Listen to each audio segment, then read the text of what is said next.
തിരഞ്ഞെടുപ്പ് പ്രഖ്യാപിച്ചതിന് തൊട്ടു പിന്നാലെ തന്നെ ഭരണത്തിന്റെ വിലയിരുത്തലാകും റിസൾട്ട് എന്ന നിലപാട് പാർട്ടി സെക്രട്ടറി കോടിയേരി ബാലകൃഷ്ണൻ പ്രഖ്യാപിച്ചിരുന്നു.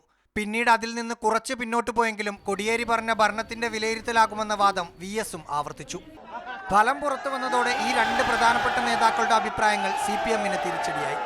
നിയമസഭാ തിരഞ്ഞെടുപ്പിനേക്കാൾ 52,327 വോട്ടാണ് ഇടതുമുന്നണിക്ക് കുറഞ്ഞത്.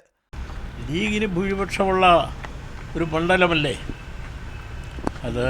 പൊതുവിൽ റിസൾട്ട് പുറത്താകുമ്പോൾ പരിശോധിച്ചിട്ട് ഉള്ള അഭിപ്രായങ്ങൾ അപ്പോൾ പറയാം.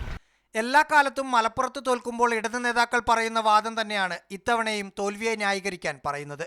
47,853 വോട്ടുകൾ നേടിയ SDPI, 29,216 വോട്ട് നേടിയ വെൽഫെയർ പാർട്ടി. ഇവരുടെയൊക്കെ ഈ തിരഞ്ഞെടുപ്പിന്റെ നിശബ്ദതയും തിരഞ്ഞെടുപ്പ് കാലത്തെ നിശബ്ദതയും അവസാനം മനസാക്ഷിക്കനുസരിച്ച് വോട്ട് ചെയ്യണം എന്ന് പറഞ്ഞതും ആ സാമുദായിക ധ്രുവീകരണം ശക്തിപ്പെടുത്തി എന്നാണ് തെളിയുന്നത്. PK കുഞ്ഞാലിക്കുട്ടിയുടേത് മിന്നുന്ന വിജയമാണെന്ന വിലയിരുത്തലാണ് UDF. ലോ അക്കാദമി വിവാദവും ജിഷ്ണു കേസും ആഭ്യന്തര വകുപ്പിന്റെ ന്യൂനപക്ഷ വിരുദ്ധതയുമാണ് വലിയ വിജയത്തിന് കാരണമായി നേതാക്കൾ പറയുന്നത്. ഇത് കേന്ദ്ര സംസ്ഥാന ഗവൺമെന്റുകൾക്കുള്ള താക്കീതാണ്. PK സൈനബയ്ക്ക് കിട്ടിയതിനേക്കാൾ 1,01,323 വോട്ട് കൂടുതൽ ലഭിച്ചത് ചൂണ്ടിക്കാട്ടിയാവും പ്രതിപക്ഷ വിമർശത്തിന് LDF പ്രതിരോധം തീർക്കുക. മീഡിയ 1 തിരുവനന്തപുരം.